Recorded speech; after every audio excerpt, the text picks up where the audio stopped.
Hello and welcome to another update video about Bitcoin. Yeah, so Bitcoin is still moving sideways, only moving slightly here above 29.3k. It moved a little bit up.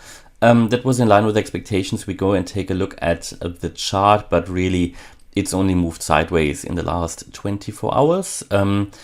Maybe the market is waiting for next week. On Tuesday we have a speech of Jerome Powell, and on Wednesday we have the release of the meeting minutes of the last FOMC meeting.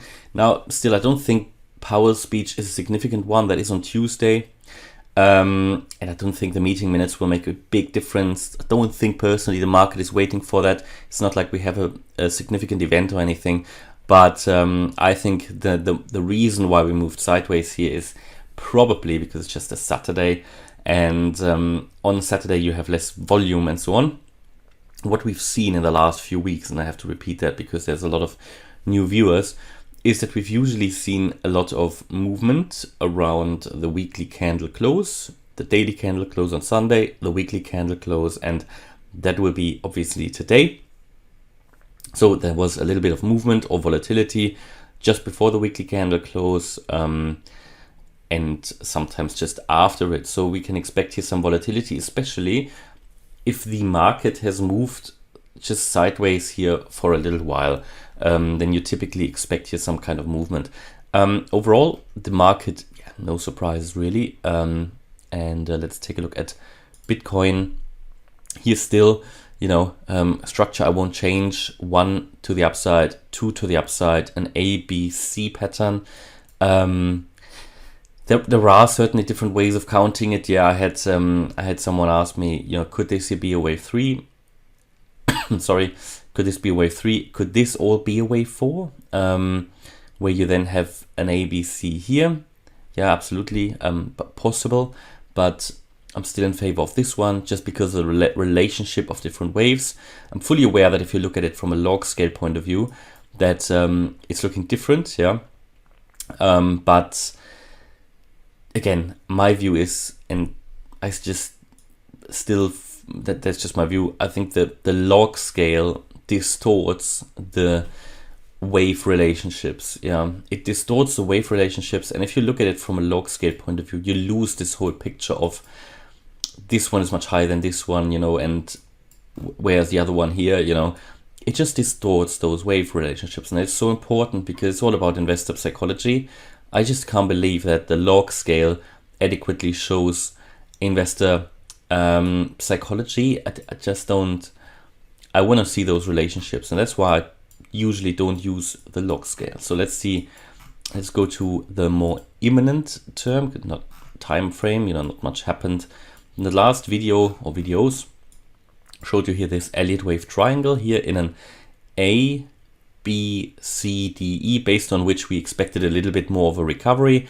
Now that happened, from where I showed you the arrow, I think it was, somewhere here, we had a little bit of a peak, nothing significant. We moved up to 29.6. That could theoretically already be the E wave. Yeah, that would complete the wave 4. That is currently my primary expectation. It can move a little bit higher. It could even move as high as here the peak, around 30.6k. It's actually 30.7. That would not be a problem at all. But if it goes above that, then we have to look at a different wave count. That's just how it is here on the short time frame. Overall, I would expect it to, it can move a little bit higher. Yeah, maybe to that AC line here. No, sorry, it's AW line. Can certainly move to that one. So I think I need to take that out. A, B, C, D, E, the AC line, sorry, can move to that one. That would be at, let's just show this, that would be at around 29.9 or 30k, if there is a little bit of a recovery, that would definitely be resistance. So we have the 30k level as resistance. That would still then count as a wave E. And then in the next instance, we've got here 30.5k. There are a few levels here, all the way up to 30.7, where the price could find resistance and turn around again and break out of this descending wedge to the downside. And then I would expect an impulsive move to unfold to the downside, as indicated here with the orange arrow. That's currently how I see the market here. No exciting movements really at the moment. From a higher level picture point of view, you can even look at this as some kind of bear flag again. The last few bear flags, they did indeed all break out to the downside that we covered here on this channel. But yeah, you usually have this, an upward sloping channel, very corrective structure, which means you have a lot of overlaps, yeah, and you can count these as potential impulses sometimes, where you have a 1-2, a 1-2, a 1-2, but then first of all, a 1-2 will get unrealistic if you have too many, and then also here the fact that you then again make a lower high, it just is corrective, right? It just seems corrective, which doesn't mean it couldn't change, but at the moment it just adds to the wave count picture as well. And my view would be that we move down, and a real move down or breakdown would be confirmed below 28.6k. We've really so far only been once below that 28.6k level, and that was here around the 12th of May. And then yeah, from here we can do that last major drop, and I did say I do expect one last larger drop here from when this wave 4 is finished, or this wave E, yeah, but it's a higher level wave degree, wave 4. When that is finished, we would move down and complete that fifth wave, the fifth wave of the wave C, of the wave 2, yeah, and this wave 2 is the larger, the higher level wave 2 here that I showed you in the beginning, where we've made a wave 1 to the upside, a wave 2 to the downside, yeah. And again, one more problem with log scale. A lot of people, when they use log scale, they count every wave. They count every wave as a sequence in the 1, 2, 3, 4, 5, but it's just not always the case. You can get a 1, 2. You can get another 1, 2. You can get another 1, 2. Instead of counting 1, 2, 3, 4, 5 all the time, because the log scale suggests it. But in reality, a lot of cryptos, a lot of stocks and shares, when they are very young, they form these 1-2 setups, and that is so important also for the further study and for the further technical analysis throughout the chart history of an asset, because these 1-2s eventually they will need all their wave 3, they will need their wave 4, and they will need their wave 5, which means that it is extremely bullish. It is like the foundation a young asset needs to build in order to make crazy price moves in the future, and to go to much higher levels. And this is crucial. And therefore, it's very likely that when a chart is very young, it creates these 1-2 patterns. And you often don't see that when you use the log scale, because it gives you the impression that every wave, for example, you're from a 1-2, 1-2, you would count it as a 1, 2, 3, 4, 5, right?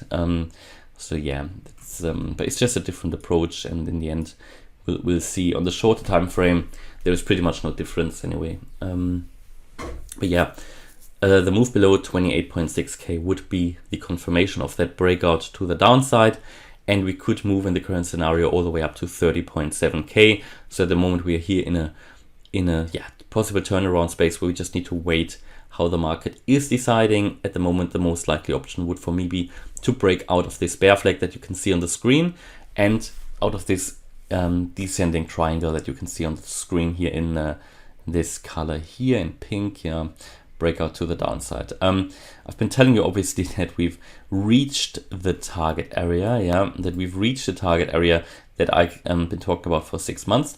We've come into it. Someone posted that this cannot be counted as reaching the target area because Terra Luna messed around with the price and everything, but no, I would disagree. It doesn't matter. It doesn't matter what the fundamental reason might be behind that drop, because it is all about investor psychology, what we're measuring here. And for whatever reason, if the price reaches that area, you count it as reached. Right? You reach these Fibonacci retracement levels. You reach this here with that. Basically, with that move, we've reached a 61.8% Fib level. We even went a little bit below that. But that obviously then affects market psychology, investor psychology, and therefore you count it as reached. And my view is anyway always that these price moves irrespective of fundamental reasons. They would have happened anyway. And if there is a catalyst that makes it a little bit faster, then that's fine, but they would have been reached anyway. And there is typically always that piece of news that people try to find and to describe as a fundamental reason for a price move. I mean, we now know, I guess, that Bitcoin doesn't adhere to fundamentals. That it just doesn't. It just doesn't adhere to fundamentals. In November when we crashed down, there was so many bullish news. It still crashed down.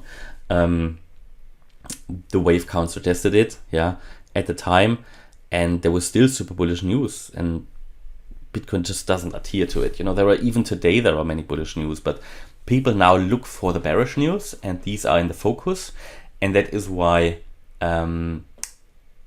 people say Bitcoin is dropping now because of interest rates and so on and so on. But it is just the news that currently find their way onto the front pages of magazines and the websites. The charts make the news. It's not the other way around. That is my view.